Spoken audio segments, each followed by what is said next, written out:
Hit TV అభిమాన ప్రేక్షకులకు స్వాగతం. నేను మీ నాగేంద్ర కుమార్.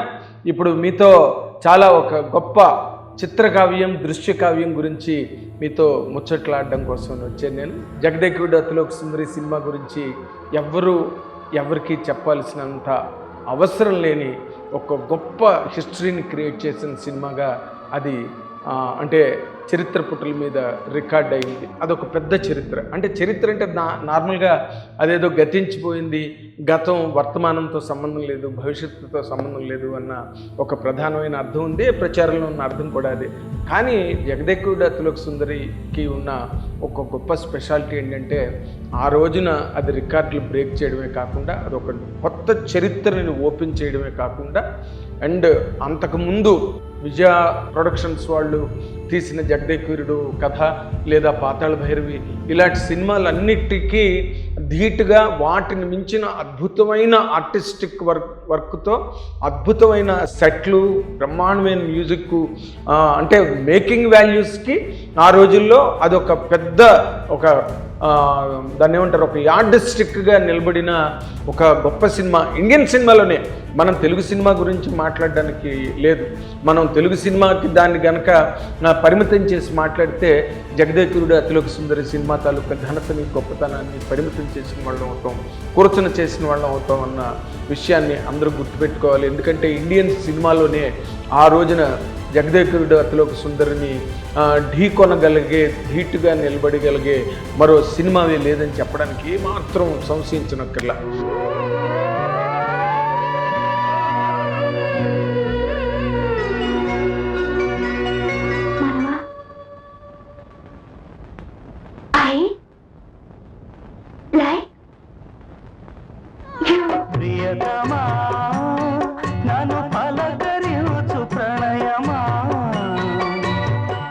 ఇది మామూలుగా జరిగిన ప్రక్రియ కాదు.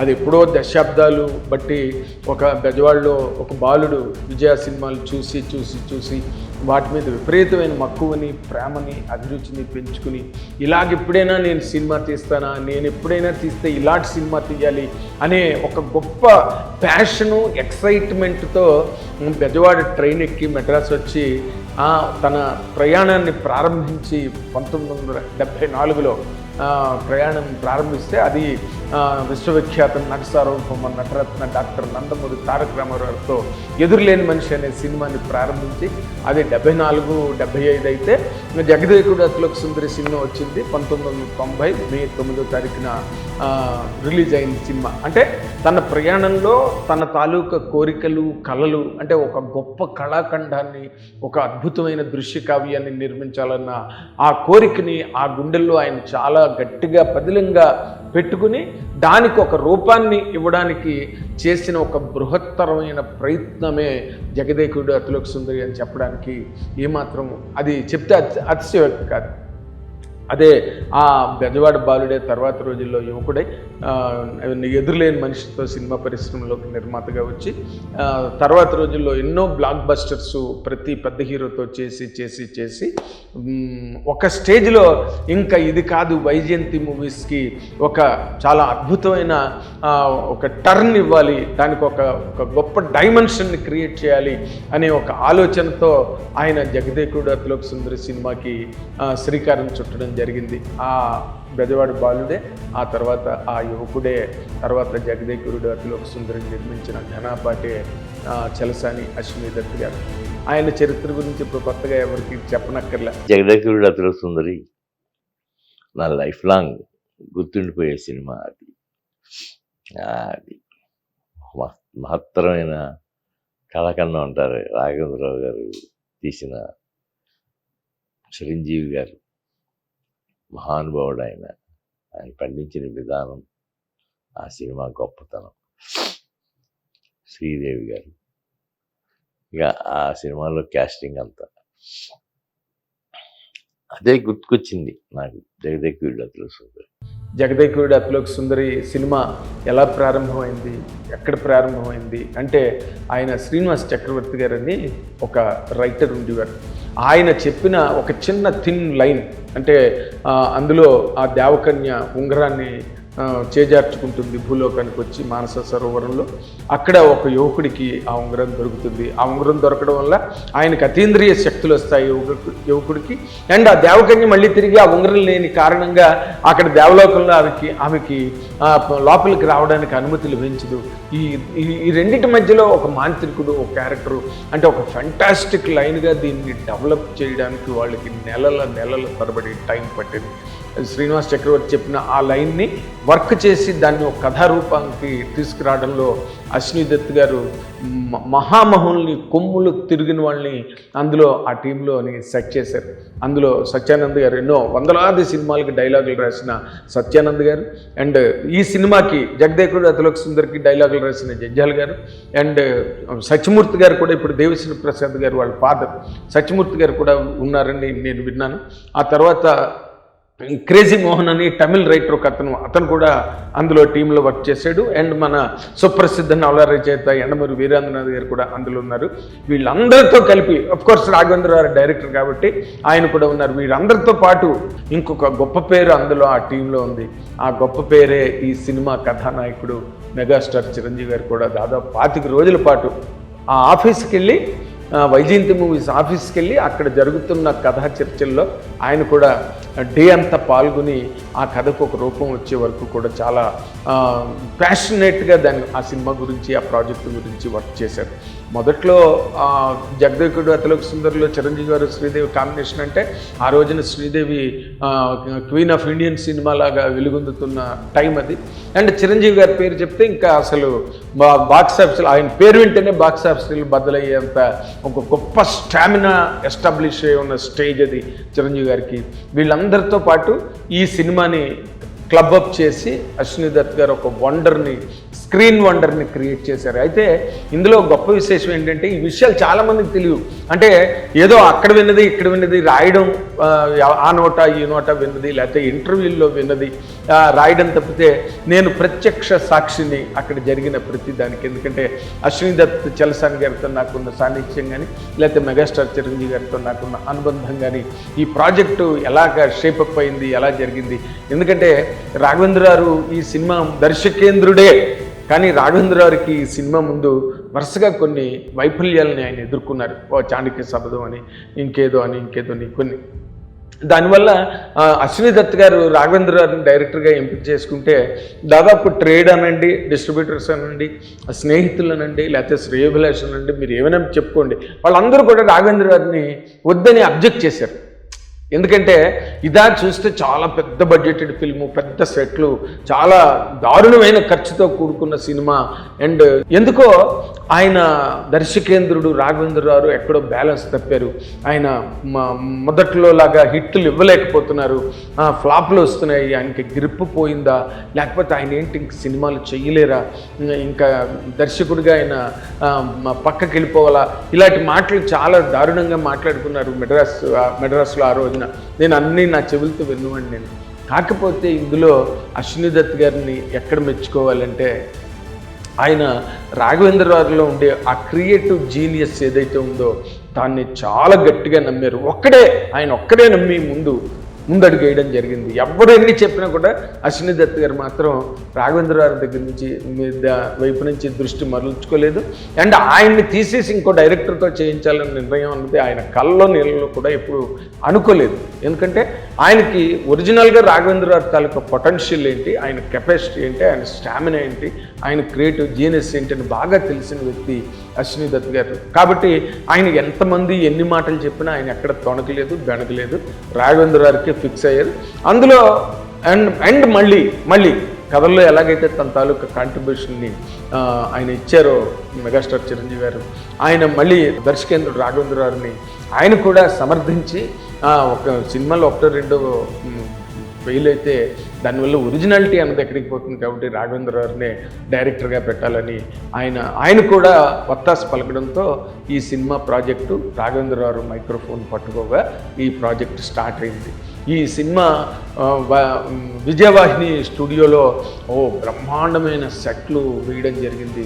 రామ్నగర్ సినిమా తర్వాత మళ్ళీ అంత పెద్ద సెట్ వర్క్ జరిగినది ఈ సినిమాకేనని చెప్పి ఆ రోజుల్లో చెప్పుకున్నారు. అండ్ ఐ డోంట్ థింక్ అంతకన్నా గ్రేట్గాను అంతకన్నా గ్రాండ్గా ఉన్నాయి సెట్లు. ఎందుకంటే అక్కడ విజయవాహిని లోపలికి వెళ్ళి షూటింగ్ జరుగుతున్నప్పుడు అక్కడ ఉన్న వ్యక్తిగా నాకు అనిపించిన ఒక అనుభూతిని ఇక్కడ మీతో పంచుకుంటున్నాను నేను.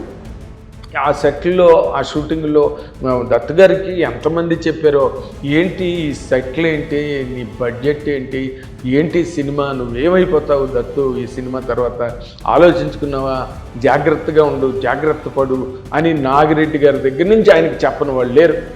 అందరూ ఆయనకి, ఎందుకంటే because he was a very good producer, మంచి టేస్ట్ ఉన్న producer, commitment towards a good film and a grand film అనే ఒక పేరు ప్రతిష్టని ఆయన సంపాదించుకున్నారు. మొదటి ఎదురులేని మనిషి సినిమా దగ్గర నుంచే ప్రారంభించుకుంటే. ఎందుకంటే ఆయన సినిమాలు ఏవి కూడా ఏ రోజున అమ్మిన సినిమాలు కావు, అన్నీ దమ్ముగా రిలీజ్ చేసి దమ్ముగా సూపర్ డూపర్ హిట్లు కొట్టిన నిర్మాతగా లక్ష్మీదత్ గారికి గొప్ప పేరుంది. అందుకని అందరూ ఆయన్ని వారించారు. కానీ ఆయన మాత్రం అక్కడ విజయవాహిని సెట్ దగ్గర నిలబడి ఒక చిరునవ్వు నవ్వుతూ ఎవరు ఏం చెప్పినా కూడా ఆయన రిసీవ్ చేసుకుంటుండేవారు. ఇది ఇలా జరుగుతుండగా కథ అయిపోయింది, సెటిల్ అయిపోయారు, రాఘవేంద్రరావు సెట్ అయిపోయారు, సినిమా అంతా స్టార్ట్ అయింది. సినిమా స్టార్ట్ అయిన తర్వాత అందులో పాటలు వేటూరి గారు, వైవిఎస్ చౌదరి, ఇప్పుడు డైరెక్టరుగా మంచి పేరు ప్రతిష్టలు తెచ్చుకున్న వైవిఎస్ చౌదరి ఆ సినిమాకి అసిస్టెంట్ డైరెక్టరు ఒక టేప్ రికార్డర్ పట్టుకుని వేటూరి సుందరమూర్తి గారి దగ్గరికి వస్తే నేను కూడా ఆయనతో పాటు కారులో ఉండి ఆ వేటూరి గారు ఆ పాటలు రాసే విధానాన్ని నేను కళ్ళారా ప్రత్యక్షంగా చూసిన వాడిని. ఎన్ని పలువులు రాసేవారో, ఎన్ని చరణాలు రాసేవారో, ఎంత ఓపికగా రాసేవారో. కాకపోతే ఏంటంటే ఆయనతో తిరగడం, ఆయన్ని కూర్చోపెట్టి పాట రాయించడం అంటే మాత్రం బ్రహ్మ ప్రళయం అనమాట. మామూలు వ్యవహారం కాదు. ఆయన కారు వేసుకుని మొత్తం మెడ్రాస్ అంతా తిరగడమే పని అన్నమాట. ఇటు నుంచి అటు నుంచి ఇటు అసలు ఫుల్గా.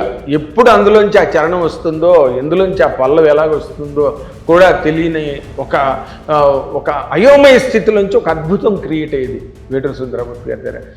ఆ పాటలన్నిటికీ కూడా, అంటే అందాలలో అహోమహోదయం కానీ, లేకపోతే లాస్ట్లో ప్రీతమ క్లైమాక్స్ సాంగ్ కానీ, ఇవన్నీ కూడా నేను దగ్గరుండి ఆ పాటలు, దినకృత పాట కూడా, ఈ పాటలన్నీ రాసినప్పుడు నేను వేటూరి గారితో పాటు కారులో ఉన్న ఆ ట్యూన్ పెట్టేవాడు వైవిఎస్ చౌదరి. అండ్ ఆయన పాటలు చెప్తూ ఉండేవారు నోటుతో, లేకపోతే రాసేవారు ఒక్కొక్కసారి. ఇలా జరుగుతున్న ప్రక్రియలో ఇళయరాజా మ్యూజిక్ అంటే అసలు ఆ రోజున మంచి అప్పటికే క్రియేటివ్ కమర్షియల్స్ సినిమాలతో ఇళయరాజా గారు చాలా ఫేమస్ అయిపోయి యూత్కి అండ్ మ్యూజిక్ లవర్స్కి, అండ్ ఒక conventional music with melody and foreign orchestrisation, modern technology అంతా కూడా ఇంక ఇళయరాజా ఈజ్ అనదర్ వరల్డ్ అనమాట. ఆ వరల్డ్లోంచి ఆయన తీసుకొచ్చి ఇచ్చిన మ్యూజిక్ ఇది. ఇళయరాజా గారు ఆ పాటలన్నీ కూడా ప్రసాద్ టేబుల్లో రికార్డ్ అవుతుంటే అసలు బాలు గారు, జానకి గారు వచ్చి పాడుతుంటే అసలు కన్నుల పండుగగా ఉండేది, వీణులు విందుగా ఉండేది అనమాట. అక్కడ వాళ్ళు పాటలు పాడుతున్నప్పుడు నేను కూడా వాళ్ళతో పాటు స్టూడియోలో ఉండేవాడిని. The way they use to love the tunes, ఆ లిటరేచరు అన్ని. బాలుగారు పదే పదే అందాల్లో మహోదయం పాట గురించి సుహాసిని సుమాలతోనో మాట ఉంటుంది అందులో. ఆ మాటని ఎంత మెచ్చుకున్నారో బాలుగారు. ఏంటయ్యా ఎంత బాగా రాశావు సుందరయ్య అని చెప్పి వేటూరి గారిని మెచ్చుకోవడం.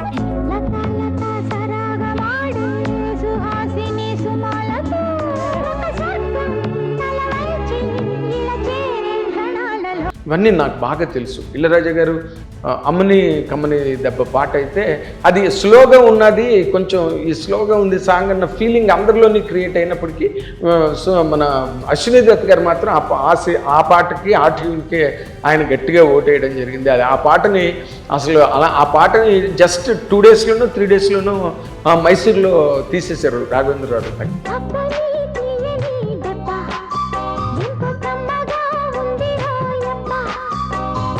తక్మా పాటలకి టైం పట్టింది, ఎందుకంటే అందాలలో అహో మహోదయం పాట సెట్లో తీశారు. ఆ సెట్లో తీసినప్పుడు ఏమైందంటే విన్సెంట్ గారి కెమెరా, మీరు కావాలంటే చూసుకోండి, ఆ పాటలోని శ్రీదేవి గారి ఐ మీద కొన్ని షాట్లు ఉంటాయన్నమాట. ట్యా ట్యా ట్యా అని బిట్ వస్తుంది. ఆ బిట్కి అంటే శ్రీదేవి గారు ఎంత కోఆపరేట్ చేశారో, విన్సెంట్ గారు ఎంత ఓపికగా తీశారో కానీ అసలు ఎంతసేపు పట్టిందంటే ఆ షాట్ ఓకే అవ్వడానికి. దానిలో ఆయన క్రియేట్ చేసిన అంటే వాళ్ళ మాస్టర్ క్రాఫ్ట్స్మెన్ కదా విన్సెంట్ గారు. దాంట్లో ఆ మంచు అట్మాస్ఫియర్ గట్ట రావడానికి ఆయన లెన్స్కి వ్యాజ్లైన్ రాసి బార్డర్ మీద వ్యాజ్లైన్ రాస్తే అదేదో ఫాగ్ పడుతున్నట్టుగా ఆ పిక్చరైజ్ అవ్వడం, ఆ ఎఫెక్ట్ స్క్రీన్ మీద అద్భుతంగా కనిపించడం, ఇవన్నీ కూడా చాలా మాస్టర్లీ టచ్ అనమాట. ఆ సినిమా ఒక ఇళయరాజు గారు కానీ, లేకపోతే ఒక విన్సెంట్ గారు కానీ, లేకపోతే ఒక వేటూరి సుందరరామూర్తి గారు కానీ, మాటల్లో జంజాల గారు కానీ, వీళ్ళందరూ కూడా ఎవరి మట్టుకు వాళ్ళ తాలూకు మాస్టర్లీ టచ్ని ఈ సినిమాకి కాంట్రిబ్యూట్ చేశారు. అందుకే ఆ సినిమా అంత గ్రేటెస్ట్ లెజెండరీ ఫిల్మ్ కింద ఆ రోజు నుంచి ఈ రోజు కాదు, ఏ రోజుకైనా కూడా అదే ఒక standard benchmark for a ఫ్యాంటసీలో అంత గొప్ప గ్రేట్ థ్రిల్లర్ రావడం అనేది. ఎందుకంటే ఆ రోజు అంతకుముందు అంతంత బడ్జెట్లు పెట్టి సినిమాలు తీసిన సందర్భాలు లేవు. ఏదో ఒక పద్ధతిలో కుండకుచో మోస పద్ధతిలో సినిమాలు వెళ్ళిన సందర్భాలు ఎక్కువ ఉండేవి. బట్ అవన్నీ కూడా మెగాస్టార్ చిరంజీవి గారు ఒక్కసారి ఎప్పుడైతే ఆయన ఎక్స్ప్లోడ్ అయ్యి బాక్స్ ఆఫీస్ డైనమైట్గా ఎప్పుడైతే ఎక్స్ప్లోడ్ అయ్యారో, ఆ ఎక్స్ప్లోడ్ అయిన తర్వాత ఆయన మీద వెళ్ళిపోయి సినిమాలన్నీ. ఆయన ఏం చేస్తే అదే, ఆయన ఏ డ్యాన్స్ చేస్తే అదే, ఎలా ఫైట్ చేస్తే అలా అంత అద్భుతంగా ఆయన ప్రదర్శించేవారు. కాబట్టి the rest of the things will have never mattered at all. కానీ ఈ సినిమాకి వచ్చేసరికి ఏమైందంటే ప్రతిదీ అంత ఖర్చు తెలీదు, అంత ఖర్చు పెట్టడానికి సాహసం లేదు, ధైర్యం ఉండాలి, ఒక్క గుండె సరిపోదు. బి గోపాల్ గారు చెప్పినట్టు ఇంద్ర సినిమాలో షూటింగ్లో జరుగుతుంటే అంతమంది అక్కడ జూనియర్ ఆర్టిస్టులని పెట్టి కాశీలో షూటింగ్ చేస్తుంటే ఆయన తర్వాత అక్కడి నుంచి వచ్చాక నాతో అన్నారు, దత్తు గారికి ఒక్క గుండె కాదండి 2 గుండెలు ఉన్నాయి, లేకపోతే అంత ధైర్యం ఎక్కడి నుంచి వస్తుంది. ఆ ధైర్యం జగదేగుడు తలుపు సుందరిలో కొట్టొచ్చినట్టు కనబడుతుంది. ఇదంతా ఒకలాగుంటే, ఇదంతా ఒక పద్ధతి అయితే, సినిమా రిలీజ్ ముందు బియరాజు అనే సీనియర్ జర్నలిస్టు సూపర్ హిట్ మ్యాగజైన్ని నడిపిన 25 ఏళ్ల పాటు చాలా విజయవంతంగా నడిపిన జర్నలిస్ట్ ఆ మధ్య కరోనాలో దురదృష్టవశాత్తు ఆయన చనిపోయారు. నేను బివిఎస్ఎన్ ప్రసాద్ గారు అంటే ఇప్పుడు ఛత్రపతి ఈ సినిమాలన్నీ తీశారు చూడండి, ఆర్య, తర్వాత ఏమో మొన్న విరూపాక్ష, ఈ సినిమాలన్నీ అత్తారింటికి దారేది ఈ సినిమాలన్నీ తీసిన ఒక పెద్ద ప్రొడ్యూసర్. ఆయన రాఘవేంద్ర గారికి వీరాభిమానం అనమాట. నేను ఆయన బియ్యరాజు ఆఫీస్కి వెళ్తే ఆయన 1 గంట సేపు 2 గంటల సేపు చెప్పిందే చెప్పి పదే చెప్పి ఆ సినిమా ఎంత గొప్పగా ఉంది, రాఘవేంద్ర గారు ఎంత గొప్పగా తీశారు, చిరంజీవి గారు ఎంత గొప్పగా ఉన్నాడు, శ్రీదేవి గారు ఎంత గొప్పగా ఉంది, అసలు పాటలు ఎలా ఉన్నాయి అని చెప్పి మమ్మల్ని ఇద్దరినీ అసలు నిద్రపోనివ్వకుండా చేసి రెచ్చగొట్టి వదిలేశాడు బివిఎస్ఎన్ ప్రసాద్ గారు. ఏం చేయాలి, సినిమా చూసేయాలి, వెంటనే పిచ్చెక్కిపోయింది ఆయన చెప్పింది విని. అప్పటికే మేమంతా షూటింగ్లో గట్రా చూసాము. ఎందుకంటే మళ్ళీ దాంట్లో కూడా వాళ్ళు ఆ నోట ఈ నోట విన్న మాటలే రాసినవి, మేము ప్రత్యక్ష సాక్షులం. విజయవాహినిలో దినకృత సాంగ్ జరుగుతున్నప్పుడు చిరంజీవి గారికి 104 ఫీవర్. నిజంగా శ్రీదేవి గారు ఆ షూటింగ్ కంప్లీట్ చేసుకుని ఫారిన్ కంట్రీస్కి ఎక్కడికో వెళ్ళిపోవాలంటే మరి జరగకపోతే అలా. చిరంజీవి గారు నిజంగా ఆయన ఒరిజినల్గా human and is by all means is megastar. ఎందుకంటే అంత ఫీవర్తో 104 జ్వరంతో పక్కన ఐస్ స్పాంజింగ్ చేసుకుంటూ విజయ గార్డెన్స్లో డాక్టర్ సెట్లో ఉండి ఆయన మొత్తం సాంగ్ అంతా కూడా కంప్లీట్ చేస్తే మేము ఆ టైంలో చిరంజీవిని 1-2 సార్లు కూడా కలిసాం. But he has never allowed anybody to watch or know that is running fever 104 Fahrenheit జ్వరంతో ఆ పాట చేశారు.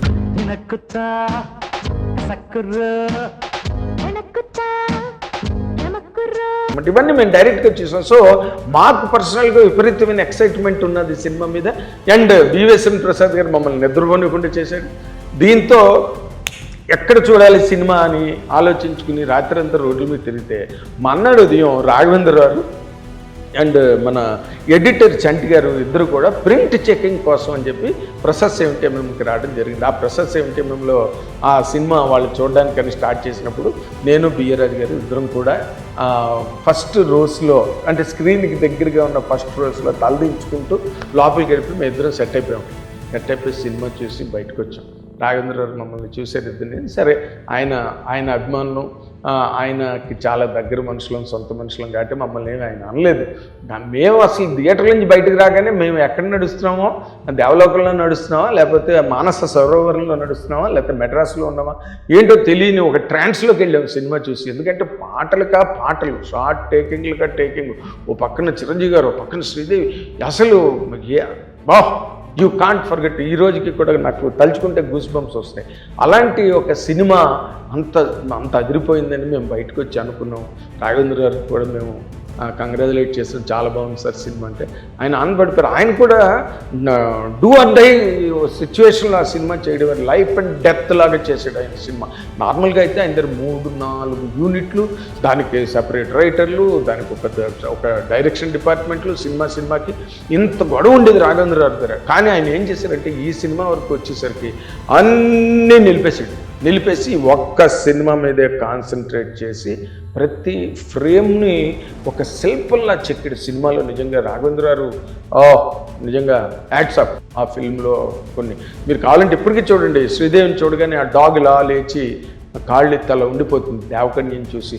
అలాంటి షాట్లు ఎన్ని అండ్ ఆ పాటల్లో కూడా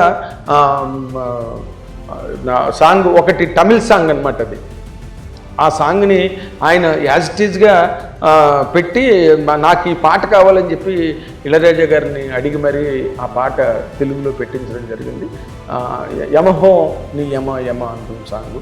ఆ సాంగు ఆ తమిళ్లో ఎంత పెద్ద హిట్, తెలుగులో కూడా అంతే పెద్ద హిట్. కానీ ఆ కైండ్ ఆఫ్ సాంగ్ చూడని తీసుకురాదు. ఏదో మాయమాళ్ళు గౌళ రాగం అని చాలా కర్ణాటక సంగీతంలోనే ఒక అంబాజీపేట ఆవదం రాగం. దాన్ని ఇళయరాజా గారు అంత గొప్పగా ఆయన జీనియస్ ఎంత గొప్పగా చేశాడు కమర్షియల్ సాంగ్ని. దాన్ని ఈయన మళ్ళీ తెలుగులోకి అడగడం ఈయన జీనియస్. అది అంత అన్ని పాటలు ఎలా హిట్ అయ్యో దానికన్నా ఎక్కువ, ఒక రవ్వ ఎక్కువే హిట్ అయింది.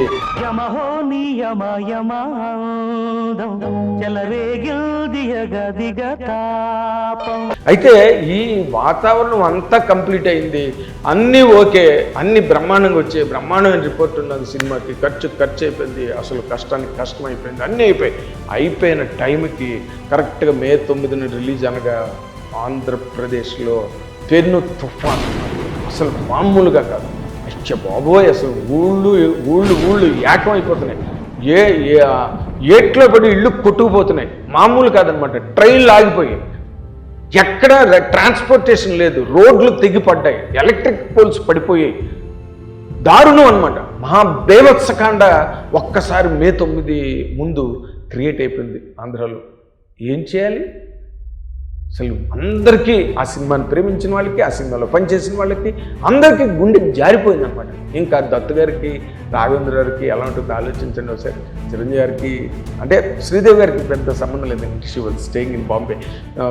కానీ చిరంజీవి గారు అంత కష్టపడి అంత ఎఫర్ట్ పెట్టి సినిమా చేశారు. ఆయన సినిమాని ప్రేమించి అభిమానించి చేశారు. ఆయన మనసు ఎలా ఉంటుంది, అయితే అంత డబ్బు ఖర్చు పెట్టి చేసిన అశ్విని దత్ గారి మనసు ఎలా ఉంటుంది, ఇది డూ ఆర్ డై అన్నట్టుగా చేసిన రాఘవేంద్ర గారి పరిస్థితి ఏంటి, అసలు ఎవరికి ఏమి అంతు పట్టని అలాంటి వాతావరణంలో సినిమా రిలీజ్కి వచ్చింది. ప్రింట్లు కూడా చాలా దారుణంగా, ఎందుకంటే ట్రైన్ లేవు పంపించడానికి. మెడ్రాస్ నుంచి విజయవాడ వెళ్ళే ట్రైన్లు కూడా క్యాన్సిల్ అయిపోయాయి.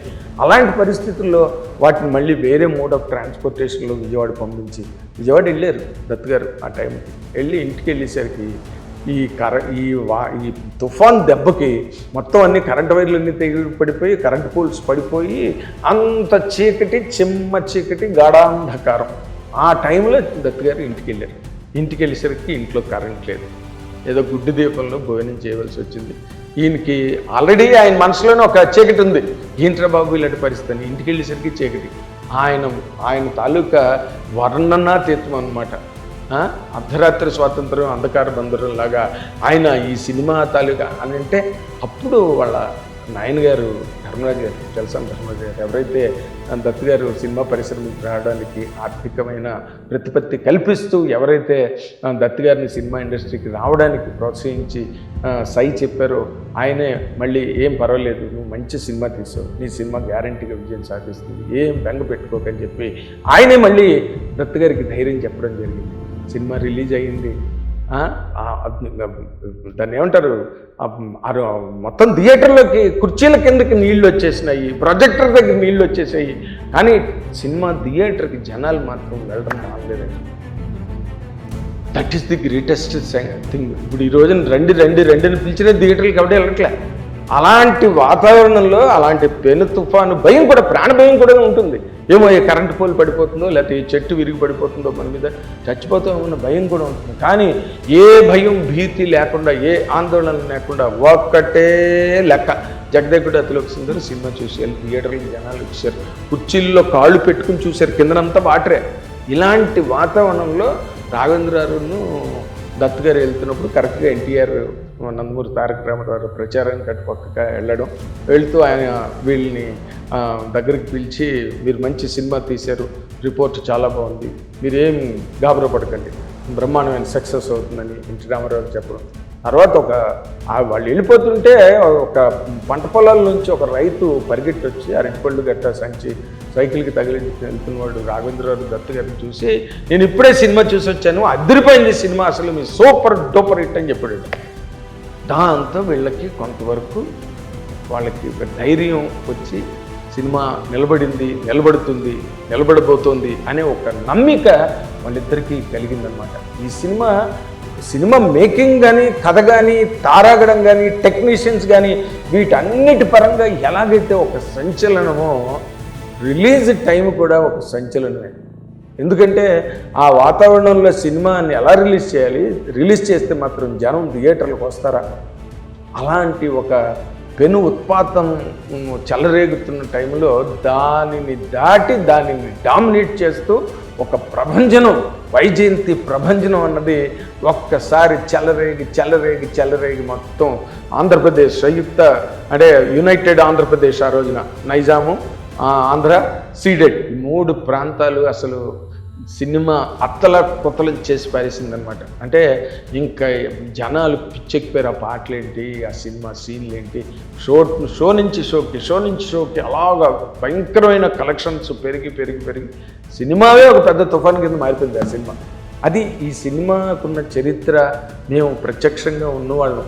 అక్కడ ఇక్కడ విన్న మాటలు చాలామంది రాస్తున్నారు, లేదా నా బోటివాడు ఎక్కడైనా మాట్లాడడం, లేకపోతే దత్తు గారు ఎక్కడైనా ఇంటర్వ్యూలో చెప్పడం. రాఘవేంద్ర గారు చెప్పారు ఈ మాట చాలాసార్లు, స్టేజ్ మీద నన్ను వద్దని చెప్పారు అందరూ, కానీ అశ్విని దత్తును చిరంజీవి ఇద్దరు నన్ను ప్రతిపాదించి, నన్ను సమర్థించి నేనే డైరెక్టర్ అని చెప్పి వాళ్ళు నిర్ణయానికి వచ్చారు. వాళ్ళ జీవితంలో నేను వాళ్ళ తాలూకు ఇది మర్చిపోలేను. రాఘవేంద్ర గారు కూడా చెప్పారు. అది జరుగుతున్నప్పుడు మేము మెడ్రాస్లోనే ఉన్నాం, ఈ తతంగం అంతా జరుగుతున్న రోజులు. అంచేత ఏంటంటే వైజయంతి మూవీస్ తాలూకు వైభవాన్ని మొట్టమొదటిసారి, ఓకే సినిమాలు హిట్లు అవ్వడం వేరు, బట్ దేశవ్యాప్తంగా, ప్రపంచవ్యాప్తంగా అసలు ఆ సినిమా క్రియేట్ చేసిన ఒక చాలా అదిరిపోయే ఆ సెన్సేషన్ ఏదైతే ఉందో, దాంతో వైజయంతి మూవీస్ అనేది రామారావు హస్తవాసి, ఆయన మొట్టమొదటి ఆయనే రాశారు బ్యానర్ వైజయంతి మూవీస్ అని. కానీ ఈ సినిమా వైజయంతి మూవీస్కి తెచ్చిన పేరు ప్రతిష్టలు, అజరామరమైన పేరు ప్రతిష్టల్ని, కీర్తి ప్రతిష్టల్ని పట్టుకొచ్చింది ఈ సినిమా. ఎందుకంటే ఆ రోజు వరకు జగదేగుడు అతిలోక సుందరి వచ్చే వరకు కూడా చాలా కాలం ఈ సెట్లు, ఈ కైండ్ ఆఫ్ ఫ్యాంటసీలని తెలుగు వాళ్ళు వదిలేశారు. ఎందుకంటే వాటన్నిటిని భరించలేక, వాటన్నింటిని మెయింటైన్ చేయలేక, వాటన్నిటికీ డబ్బు అచ్చుకోలేక వదిలేసుకున్నారు. కానీ దత్ గారు మాత్రం మళ్ళీ అలాంటి మ్యాజిక్ రిపీట్ చేయాలని దత్ గారు గట్టిగా పట్టుబట్టారు. ఆయన గుండె ధైర్యం అంటే చూడడానికి చాలా పేలగా ఉంటారు, టాల్గా ఉంటారు, పేలుగా ఉంటారు, కానీ but is a Sandow inside, is a very strong Hercules inside. ఆయన లాంటి హెర్క్యులస్ ప్రొడ్యూసరు తర్వాత రోజుల్లో, ఇప్పుడు ఓకే బాహుబలి వచ్చింది, త్రిబుల్ ఆర్ వచ్చింది, ఇవన్నీ ఇప్పుడు బిజినెస్ డైమెన్షన్స్ మారిపోయింది, వరల్డ్ వైడ్ బిజినెస్ ఉన్నది ఈ రోజున. ఆ రోజున వరల్డ్ వైడ్ ఎక్కడ ఉన్నదండి, హిందీవే లేదు, బాలీవుడ్ లేదు, పాన్ ఇండియా లేదు, ఓన్లీ ఆంధ్ర నైజాము, సీడెడ్ 3 ఏరియాలు. ఓవర్సీస్ బిజినెస్ కూడా లేదు ఆ రోజు. అండ్ టికెట్లా ఇంత రేంజ్లో లేవు, ఏమీ లేకుండా ఒక సినిమా బలిమి, దానిలో ఉండే ఒక గొప్ప కళాత్మకమైన విలువలు సినిమాలో, అవి ఆ సినిమాని అంత గొప్పగా నిలబెట్టాయి. అండ్ అశ్విని దత్ గారిని ఎక్కడో ఈ ప్రపంచంలో శిఖరాగ్రం నిలబెట్టాయి. మన రాఘవేంద్ర డైరెక్టర్గా ఇంకా ఆయనకి తిరుగులేని ఒక బ్రహ్మాండమైన మళ్ళీ ఒక రిజిస్ట్రేషన్ వచ్చేసింది. అండ్ ఓకే, ఇంక చిరంజీవి గారి గురించి చెప్పవలసింది ఏం లేదు, ఎందుకంటే ఆయన ప్రయాణంలో ఆయనకి ఈ సినిమా చాలా గొప్ప అనుభూతి, గొప్ప అనుభవం, గొప్ప జ్ఞాపకంగా మిగిలింది. జగదేకుడు అతిలోక సుందరి సినిమా తర్వాత శ్రీదేవి గారు of course she was part of the film అనుకోండి. అండ్ దానికి అయితే ఈ రోజున ఆ సినిమాకి వర్క్ చేసిన చాలామంది లేరు. జంజాల్ గారు లేరు,